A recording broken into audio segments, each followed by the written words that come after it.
Good morning. Hello. Hello? Cześć. Cześć. Right, so how many people here doing these things already? Pair programming, TDD, high heel shoes? A few? No? Okay. So all that impractical things. I work with, I'm a coach. I work with training, which means I get to go to places. I work for a group called Inviqa, the head of training at Inviqa. So I go to the customer, think about the things that I think is good for them, and give them a lot of impractical ideas for them to implement, and then go away. That's the beauty of my job, is to give you guys ideas and then disappear, and you're never going to see me again. No. I'm I'm available online. I'm available everywhere. So I'm very, very keen to keep a communication with you guys. So I'm gonna dump on you a lot of impractical ideas, and I hope that you guys are gonna pick up some of them and try them out and let me know how you get on with them. Some of them we already using them already. So the idea came from I came here a couple months ago to Poznan. I was doing one of my drop the bomb and go away. You can see I'm back here again. And they say, oh, why don't you give a talk at a conference? We're organizing a conference. It's going to, oh, okay, that's cool. So then I look at the website and I saw performance and scalability, and my eyes popped out like, ah, and my tongue was, I'm not a performance and scalability guy. What am I going to talk there? I'm just the opposite. I don't care. I just want to make the code very complex and maintainable. And then, you know, let the performance guy solve the problems later on, right? Just want the code to look maintainable and clean, and the performance people are going to hate me for that. This is not performance. So many functions, so many classes. And then they said, no, Marcello, you should come anyway. I think your talk is going to be valuable anyway. Come. Okay. I'm going to go there. I'm going to give my impractical things. Cool. I don't believe so much in zero and ones. I'm not this kind of person. I don't believe that software is about machines or computer or code.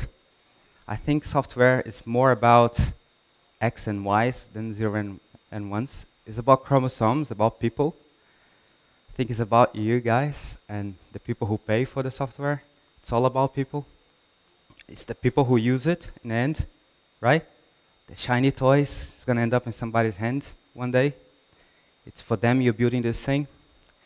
It's you guys, people who develop software. Are you developers? Most of you, that's what I figured, yeah. It's a person who's going to ask for software and hopefully pay for it if everything goes right. So it's all about people. If you think about it, software has nothing to do with machines. It's to do with people, right? And I was thinking about this thing the other day. What is it that's fundamental to software development? You know, the agile movement came out, and it's collaboration over contract, right? What is collaboration over contract? I was thinking about, why would I favor collaboration over contract? If the project goes bad, collaboration is not going to help me, right? And it goes bad almost every time in software development, right? So I should favor contract over collaboration. And collaboration is so impractical, so hard, right? Write code is easy, right? Sit down and write your code. You do that even when you're not working, because it's pleasurable, it's easy. Now talk to people. Are you out of your mind? This is a crazy idea. But that's my advice number one. My first advice is that you listen to the customer. My first impractical thing. Very impractical. What's a silly idea? Listen to the customer. Why? Why would you want to do that? They don't know what they want, right? Customers don't know what they want. Have you heard that one before? Customers do not know what they want. Why am I going to listen to the customer? They come one day, they say, I want this, and the next day they want something else, right? They don't know what they want. Change their mind all the time, right? Busy to get involved. I'm sorry, I don't have time. You guys know your stuff. I'm not going to tell you anything anymore. I already gave you the specs. Here, 500 pages. Do it, right? If you listen, okay, I'm going to listen to the customer. What do you want? And then, boom, scope creep everywhere, right? And there is this, and there is that, and there is that. One more thing, one more thing. Never, it wasn't in a spec, it wasn't in a script, and then start creeping out everywhere. They want everything, right? Can I have that as well? Can I have that as well? My goodness, I want to release, right? And then the must-have last month, that was a must-have. Remember that thing was a must-have? Now you have to remove, it's a must-remove. Right, Moscow. Have you heard about Moscow? Prioritizing items because this is a must-have. Why? Because I say so, right? And then the should-have, and then the nice-to-have. Have you heard about that? Right. And then everything becomes. And there's actually a statistics that says that 60-something% of the features are released in total. And if you take a look of these features, the ones that are actually used, is like 40-something% of them are actually used, which makes 27% of the actual features that you deliver are actually used. Now, if 27% of the features are actually used, how much do you think makes the revenue out of 27%? 5 to 10%, right? Of the must-haves gives money back. It's a crazy idea, right? Impractical. Very impractical. To listen to the customer is not practical. Do it, right? Don't go, I have to just write my code, I don't care about the customer. Don't do that. Listen. Impractical, but do it. Why? Why should I do it? So impractical, why should I do it? There's this guy influenced my life a lot, a book that influenced my life a lot. One of these books that you read and change your life forever, right? And a few kind of, it's a kind of, it's a bestseller book, 7 Habits of Highly Effective People, right? It's like a soap opera of books. But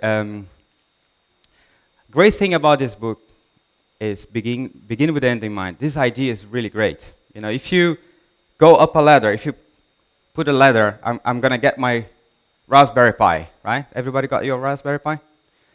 But if you put the Raspberry Pi is right there, and if you put the ladder right there, no matter how fast you go up, you're not going to get a Raspberry Pi, right? So you have to lean your ladder against the right wall. Otherwise, if you get to the top, you don't get what you're aiming for, right? That's why we have to listen to the customer. The customer says something, or you get a document and you think you're in the right track, and you don't iterate that communication, you're going to end up ugly. Do you know what I mean? Okay. Because in the end, if the interaction is just paper, you know, they send you specs and then you give back an estimation. Estimation value, the customer do not want your estimation. Nobody wants a washing machine. Have you heard about that? Who here wants a washing machine? Do you want a washing machine? What do you want a washing machine for? Nobody wants a washing machine. You want what? You want your clothes, right? Clean, washed, nicely, ironed, right? You don't want the iron. You don't want the washing. What do you want that for? No, she doesn't. Why the washing machine? Why? She wants it ready, right? She wants if she could not have the washing machine at all and have the clothes ready, do you think she want a washing machine? It's the mean, like, it's not the end, it's the mean, right? So software is the mean. To what? What do the customer want? Everything. They want shiny toys, they want value, right? They want to take money out of it, right? Make value. So this is from this guy, John Saunders. You know, you don't want a washing machine, you want to have the clean clothes. Right? So when? Okay, you agree with me, you have to listen, otherwise you get the letter in the wrong place, and then you say when. When I'm going to listen to the customer and I tell you all the time, do you think I'm crazy? Probably.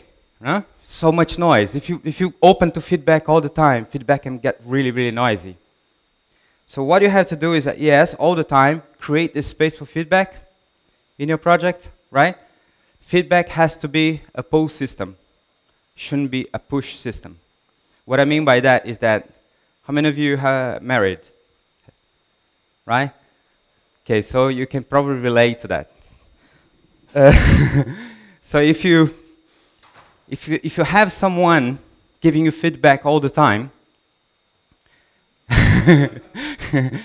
you listen the first time, and you listen the second time, and you listen the third time, and then over time, that becomes a very difficult relationship, right? So you have to create space and time and periods where you both agree, hey, let's have a chat. So you do that with the project as well. Your customer's like your wife. You're married to your project. So you create some space in very key spaces in your project in which you're going to listen. Okay, so first you create a project mission. The project mission is starting with the why, putting the letter against the right wall, right? Getting the mission right. Make your project based, make your estimation based, and your requirements based. Everything is based around business value, business goals. What is it why do you want that project? Start with the why. There is a technique called impact mapping. You can go around and search about it. I'm not going to go in much detail, but this is how you do it. Looks like that. You put the goals of the project. This is like a workshop. You brainstorm the goals of the project. I want to be VAT compliant by February. I want to have 2,000 more users. And then who can help you? Which stakeholders can help you achieve those goals? And then how kind of minimum marketable features are going to be created to help your stakeholders achieve those goals, and how you delivery organization can help achieve those goals. Okay, so I've been doing this for some time now. There's a feedback from one of our customers, Estée Lauder, saying that the bit that I like most is this, that it helps us focus on clear value rather than unsubstantiated list of requirements. So it makes the requirement responsible, because the requirements will match against what you want to achieve as business goals, right? So listen to them, and then for each iteration, for each increment that you're going to deliver back to the software, stop and create a sprint vision. And that is, create your acceptance criteria prior to your estimation, right? Don't just get a bunch of user stories and estimate them, because you don't know what you're estimating. So create acceptance criteria for the user stories, and do that in a sprint vision, also called the example workshop, that you can perform just prior to your sprint planning. So when you go to the sprint planning, you have a good idea of what you're going to develop. Just do that for the next increment. Right? It's not a lot of work. You can in one morning, you can have the acceptance criteria for your sprint backlog. The goal of the sprint backlog is to have very clear acceptance criteria for that sprint. So if you have a backlog like that, everybody familiar with this is what I'm talking about, the product backlog, yes? Okay, cool. So the product backlog, if you're going to a sprint plan, you're going to slash the top of it, and you're going to have a bunch of stories, right? And stories looks like that. As someone, I want to be able to do something so that I get some value, right? And then out of those stories, you're going to create some acceptance criteria for them. So these are the acceptance criteria. Say, given some precondition, when I do something, then I get something else, right? So that's the conversation. You clarify, this is the what do you mean by each user stories. And if you do that for each user stories, you know exactly what you're going to build. Or you have a much better idea. You're much more prepared to deliver the sprints if you didn't do that. So it looks like this. Have you seen this one before, Gherkin? Yes? Okay, so my Impractical advice is that do this before sprint planning. And then run this, automate this. Get a tool to automate this conversation, right? Sometimes the customer is not available. What do? Go to the customer, spend some time there, 1 hour maybe, instead of a whole morning. Get 1 hour, get 30 minutes, talk to him, and represent the customer. Be a proxy, okay, or get someone to represent the customer. Make the customer be present somehow, okay? And so then you go to the sprint planning, you get the tasks out, break them out, all the tasks, you now know what you're building, right? And you can estimate that bit in hours. And then you can listen to the customer there as well.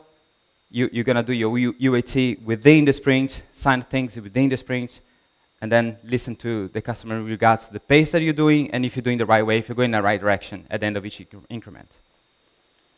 Okay? Impractical thing number 2, test-driven development. Not practical.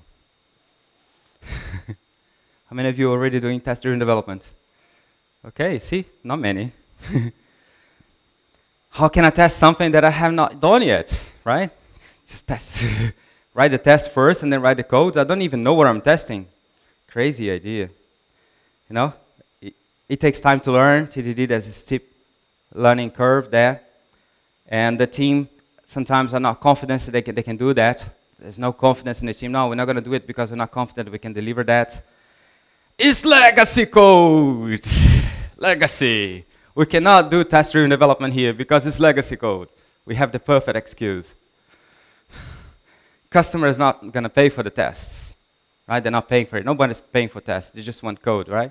Just want the code out. Actually, not even the code. They want a washing machine. So they don't care about how you're developing it. They just want it out, right? My manager doesn't like me. I'm not going to do TDD because my manager doesn't like me, right? Isn't that true? Isn't that why you don't do TDD? Is because your manager don't let you do it? Impractical. Very, very impractical, right? So we have to succumb to the alternative, which is Waterfall, right? Beautiful alternative, wonderful, works perfectly. Beautiful idea from 1970, right? Only good things came out of 1970, look at me. Yeah, not. So then you have, you know, do the requirements and all the analysis and the design, and then you write your code, and eventually you may test or you may not test, doesn't matter, just deploy, right? 9 months later, down the line, when you have all this thing done, your code is starting to come out and pop out, the baby's gonna be born, and everybody's gonna, you know, the release is coming, ta-da! It doesn't look like that. Father doesn't look like that. That's not what I had in mind. Right? Now let's abort the project. Let's put it back. Let's put the baby back. You can't go back now. It's too late. Right? The cost of software is all in feedback delay. The cost of software is in feedback delay. The sooner you know something's going wrong, the less money you're going to lose, or maybe you're going to make some money out of software. If you have short feedback delay. If you have long feedback delay, you're going to lose money. Or someone is going to lose money. You're going to push the risk to someone else. If you don't care, someone is going to lose their money, right? Short feedback delay. This is an idea from some people that came together 2001 in a resort, ski resort in Utah, not in New Delhi, in a suburbia, in a very posh place. Ski resort. These people making money with software. Huh? Agile people, they're making money with software. They go to ski resort to make the Agile manifesto. You know, they're making money. Why? Very short feedback delay. 20 minutes, test, code, refactor. Right? You know exactly when something's going wrong. You get immediately feedback. Oh, I broke something. Look at here. I broke something. Right? And then you don't have to wait 2 months ahead to go back and fix what you broke. Very, very small cycle of feedback. Test, code, refactor. Right? So, and test is very, very simple. It's just three steps to test, to write tests. It's very simple to write tests, right? You just have to remember that I have to arrange, instantiate some object, and then I have to act, which is to write the code I wish I had, which is just call the methods that it doesn't exist yet. And then, because the method don't exist yet, guess what? You can give it a very pretty name. You can make your API looks wonderful. It's a wonderful API. Then you can be very selfish. Because the code doesn't exist. You can invent, right? And then you have to make the test pass, right? And you of course, you're going to implement, right? You implement what the test said. Because you're not going to break the heart of a test, right? No one can break the heart of a test. Right? So make the code, make it green, right? Make it green. Don't make it right. Make it green. And then, you know, and then your fear is all conquered. You're moving forward. Everything is green. Everything is going forward. And then you can go back and clean, right? Just a little bit of cleaning. Make sure that you go in the right direction. And then you can say, well, but this cleaning, you know, I know developers, when they talk about refactor, means 1 week of refactoring, 2 weeks of refactoring. No. 20 minutes. you know, and you know exactly, you have 4 steps of refactoring. Use the rules of simple design. See if there are, the tests are running and passing, if there is no code repetition, if there is no obscure names for variables and methods, and then remove complexity. If you had extract too many methods or extract too many classes, just go back and make it simpler. Very simple steps, refactor. And then, but remember, the first step is all tests must run and pass, right? All tests must run and pass. There's no refactoring without tests. Okay? If your guys ask for time for refactoring and they have no tests, they're not refactoring. They are doing something else, but not refactoring. Okay? And that results in code that is testable, right? Because you're making sure that the tests are passing and running. It's modular. You have removed duplication, so all the concepts are clear in one place in your application. It's expressive. You have made everything, have taken the time to make the code very expressive and simple, right? Simplicity is the art of reduce the amount of work that you don't have to do, right? Simplicity. So if you don't do that, if you don't stop for 20 minutes and refactor, and you're just doing TDD without refactoring, or if you're doing anything without refactoring, then you end up with code which is viscous, which is like sticky. You can't change it. You can't do the right thing. Viscosity is when you can't do the right thing. Like, I can't test this code. Why? It's just so difficult, right? It's the legacy. It's legacy. I cannot test it anymore, right? Immobility, you can't reuse the code. It's like a controller with 300 lines, and then you have this bit in the middle that you want to reuse, but you're just like stuck in the middle of the code. You can't move. Rigidity, it's when you want to change, you want to add a feature, and then you look at the project managers and you say, game over. You can't add the feature. Or fragility, that your project manager say, can you do it? And you go like, yeah, I could, but you know, you're not in the back of your head that something's going to break. That's fragility. And then unreadable code, right? Everybody familiar with unreadable code? I don't need to explain. Complex, right? When the code is more complex than what it needs to be. Right? So then it comes to you and say, hey, we're going to run 1 sprint of refactoring. Right?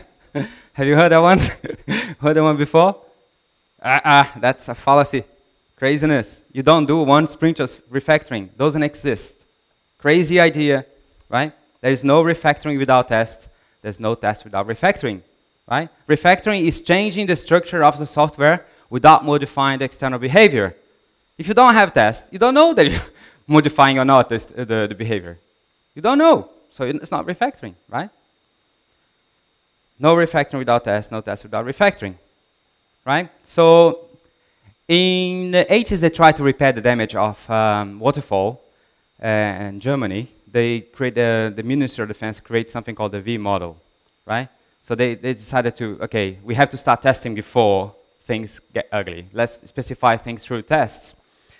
And towards the 90s, then ideas were improving, and then this guy came, Jack Reeves, and wrote this wonderful piece where he talks about software development being a much more holistic approach. Like, there's no distinction between the code and the design and the test. They are not distinctive, separated.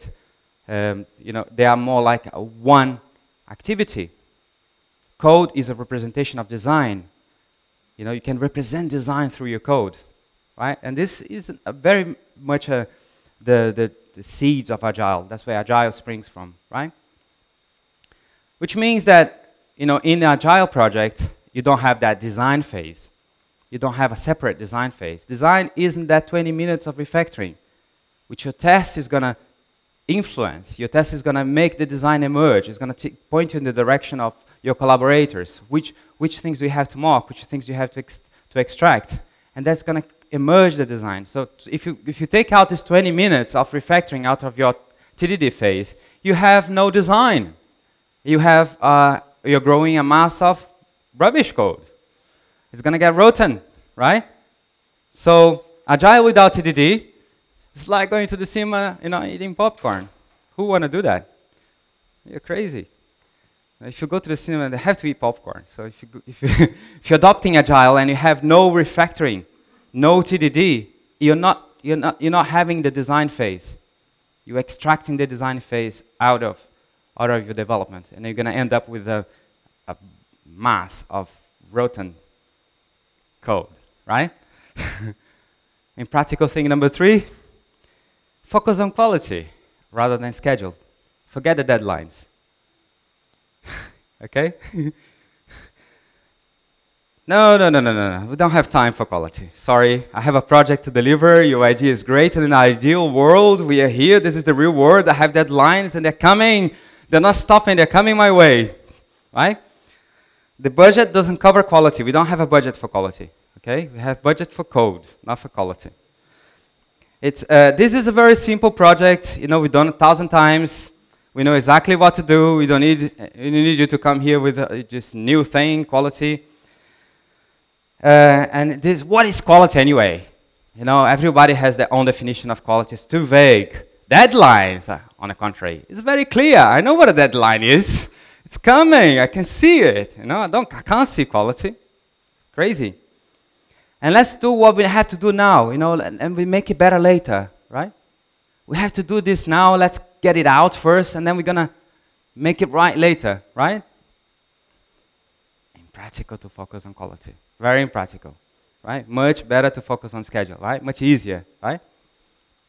Quality is, my definition is like onions, right? You open quality and then you cry. No.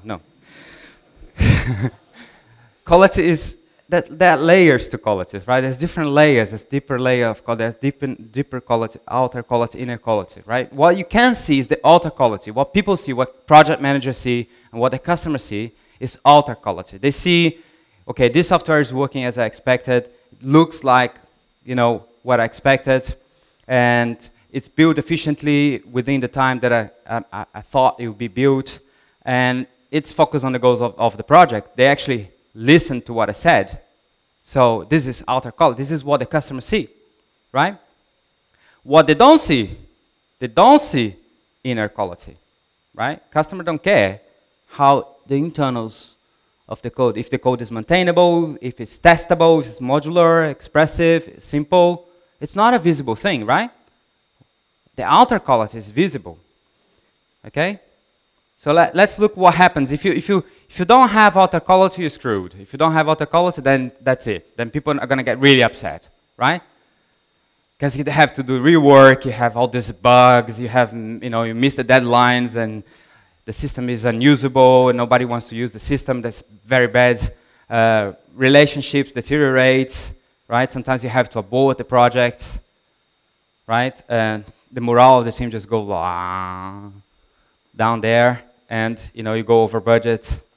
That's the result of poor outer quality, right? Everybody familiar with that? Have you seen this happen?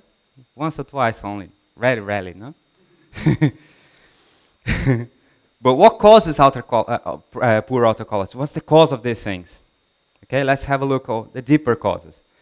Okay, if there is no automated acceptance test, you can't keep testing things manually all the time. Sprint 1, you can test manually. Sprint 2, okay, can test sprint 1 and 2. Sprint 14, can you test manually 14 sprints backwards to see if there's any regressions?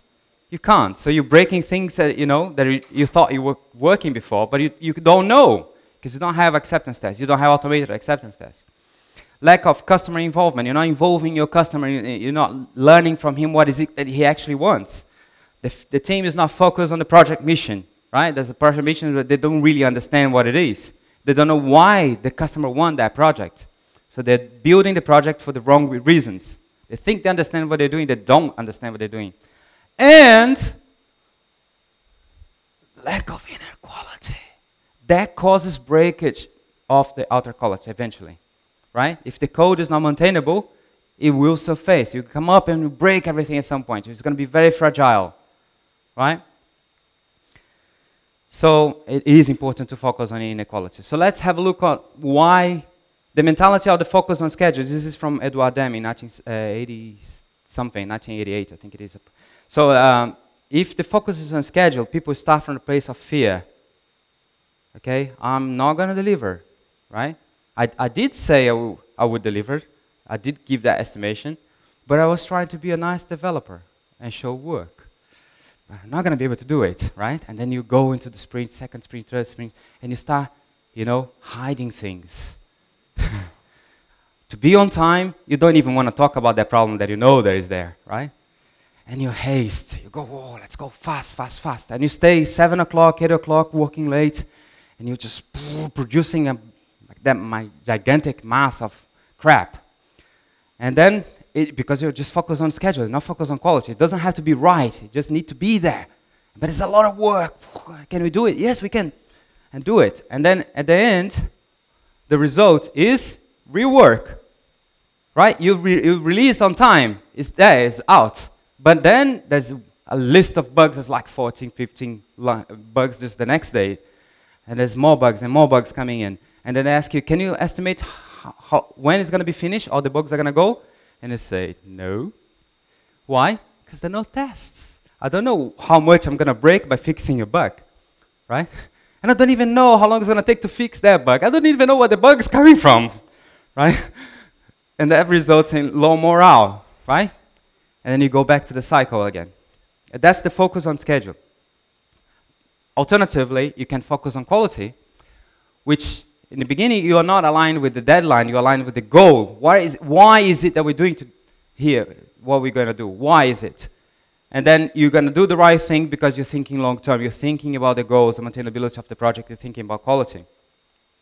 And it's going to take a little bit longer in the beginning until you get the pace, until you get the sustainable pace. Quality takes time in the beginning. It's more time in the beginning, but less rework in the end. And then you achieve. And the reason why quality improves productivity is that it gives you a sense that you're actually achieving something, right? People don't mind staying until 7 o'clock and 8 o'clock in the early stages of the project, but they do get burned very quickly, right? And why they get burned? Because they're actually not achieving. The project got wrong at the end. The result is wrong, so you don't have that sense of achievement. Why people are motivated to stay at work at 7 o'clock and 8 o'clock? Because they want to achieve. They know it's going to be tough, but they want to achieve. But with quality, you can achieve, and you get individuals that are more motivated. And motivation is going to bring pride, and it's going to bring you more productivity next. Okay, so how do you ensure auto quality? Example workshops, automated acceptance tests, sprint vision statements so that everyone knows they are in the same pace, and trying to sign off things during the sprint so there's no bugs leaking between iterations. And how do you ensure inequality? No way around it, guys. You have to write your tests, right? And you have to know when things are going wrong. We have to have a short feedback delay cycle. You have to have continuous integration going on, notifying you, static analysis, everything is going on the right pace. And you use pair programming to reinforce that, or something similar, at least peer review. It takes us to the next impractical thing, which is pair programming. That's easy to prove that's very impractical, right? Because if you just look at a management theory, 2 resources, 1 task. This is clearly a very impractical, crazy idea, right? Why, if it's so good, if pair programming is so good, why is not everybody doing it, right? They just chat, blah, blah, blah, blah, blah, and don't get anything done. Those 2 guys chatting, that's what I see, that nobody's getting anything done. They're just talking all the time. I do all the work, the other guy is just looking at the screen. And how do you track the time if you have 2 people? How do you have 1 user in a tracking system? If they're pair programming, how do you track their time? This is impractical, so I don't want to do pair programming. And geeks don't want to talk to people, right? They want to be in a very dark place, surrounded by cans of Coke, and right? Impractical stuff, right? And the idea of pair programming is very, very simple. 2 developers sharing a screen and working in the same task. Okay, and you can, if you go on the web, you're gonna find very academic approaches to pair programming. It has to be this way. It has to be that way. It has to be this way. There are some guidelines. There's some things that we have to bear in mind. But it doesn't have to be, has to be very formal. You don't have to give too much structure to it. Just two developers sharing a screen, working on the same task. You need to understand why you're doing that. What is that about? Okay. One way of looking at pair programming is that it is a tool. It's an organizational tool to get to quality the faster way possible. Okay. It takes you to a place of quality the quickest way possible. If your focus is on schedule, pair programming is not a good idea. But if your focus is on quality, pair programming is a great idea. If you have an organization idea, a new value that you want to share across, use pair programming to reinforce values. It's great, right? You get your people to share how you work at your organization, pair programming, right? You have one guy reinforcing with the other guy. Great idea. And to improve themselves as well. Great to individuals to improve. John Draga talks about the principles of improvement. Have you heard about deliberate practice? Anyone? No? That you had to practice for the sake of practicing not and then throw away your work? No? I have another impractical tip for you about that. So this guy talked about the principles of improvements. It's a nice talk. If you can find on the web, the slides should be on SlideShare. And pair programming is one of the few agile practices that has statistical data supporting that it's more effective than coding without a pair. It's more effective. May not be efficient, may not look efficient, but it's more effective. It gives you the results. Okay? And then some questions. Should pairs be kept together, or should you sweep pairs? You should. My default approach is that I keep them together, right? Because there's a context switching if you switch them all the time. But it depends. Okay, it depends on your organization. If you want people to know what's going on through the whole project, you can switch pairs. But it's better to keep them together for productivity. And who do you pair with who? Just don't pair juniors with juniors. Everything else is cool. Important stuff is to focus on the code and use the test list, which means that if you find something that you don't want to spend time now, put on your to-do list, and then you can keep going. If they are using the to-do list, that's a good sign. Pair programming is going well. Don't do I show you. Grab the keyboard and I show you. And time box decisions. So if they are, let's talk about this later. That's good. So how do you learn this thing? Deliberate practice. I'm going to talk about code kata is one way of doing deliberate practice, practicing for the sake of getting better. So allowing some time for people to get better at what they do. Who is paying for that, right? What? I write my code and then I delete. What?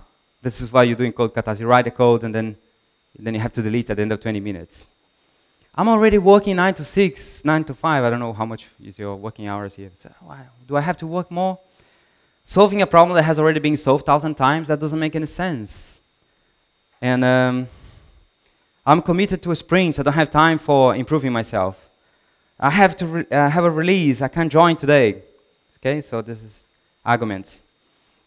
This idea is very interesting, that you can not force a person into a new way of acting through telling them, hey, you have to do TDD. You can't do that, right?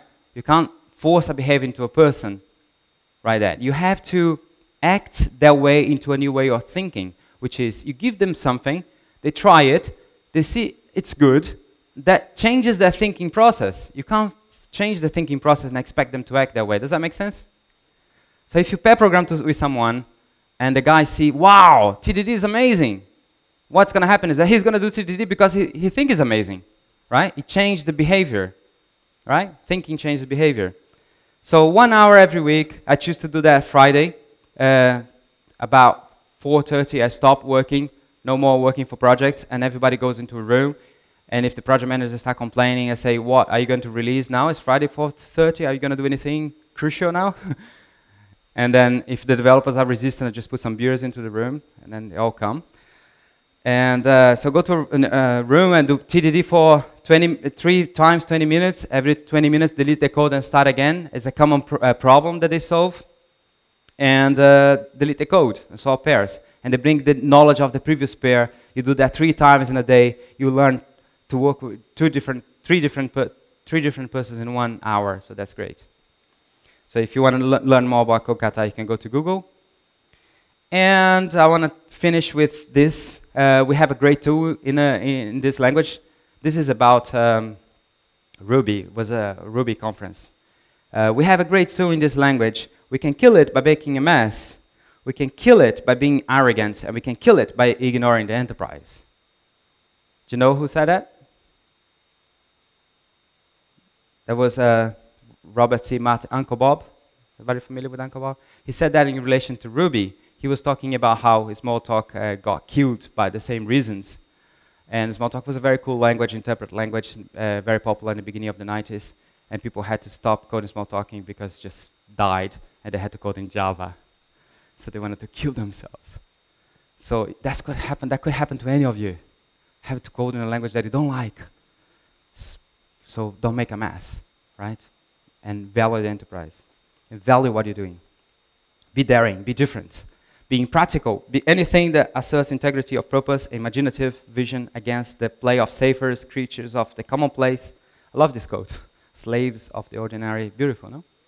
Thank you. Marcello, I work at Inviqa, which is a group, includes the Sensei Labs UK and Session Digital. I contribute at PHP Spec, which is a BDD framework, and I tweet at _MD. And please give feedback on my Twitter handle. I appreciate it. Thank you very much.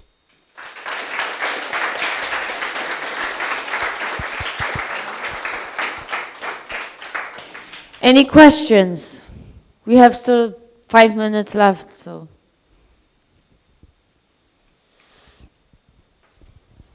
How do you sell it to the investors? How do you sell it? Because, well, your presentation basically was trying to sell it, but like 3 main things an investor would like to hear to get convinced that it actually works. The message is, I don't need to sell it to you. I can do it the other way. I can do it the focus on schedule, and you're gonna get your project at the end, and I'm gonna wash my hands and walk away. Or I can do it right. And if you let me do it right, you're gonna have a product that you're not gonna look at with a bitter face at me afterwards, right? That's one way of selling it. So another way is to try and understand that there has to be, in software development, there has to be a balance between delivery and sustainability. That's an idea that's very common in Scrum. Scrum, you have the business force, the product owner force and pushing that way, work delivery, pushing that way, the team, and the Scrum Master pushing for sustainability. And that sustainability is quality. If you don't incorporate quality on a project, on your idea, eventually you're going to have to pay for quality. So the money is there. You're going to have to pay for it. You're going to pay for quality, for having quality, or for not having quality. So which one do you want to pay for? Anyone else? No? Okay. Okay. Thank you very much for your presentation. Thank you for the attention. And now...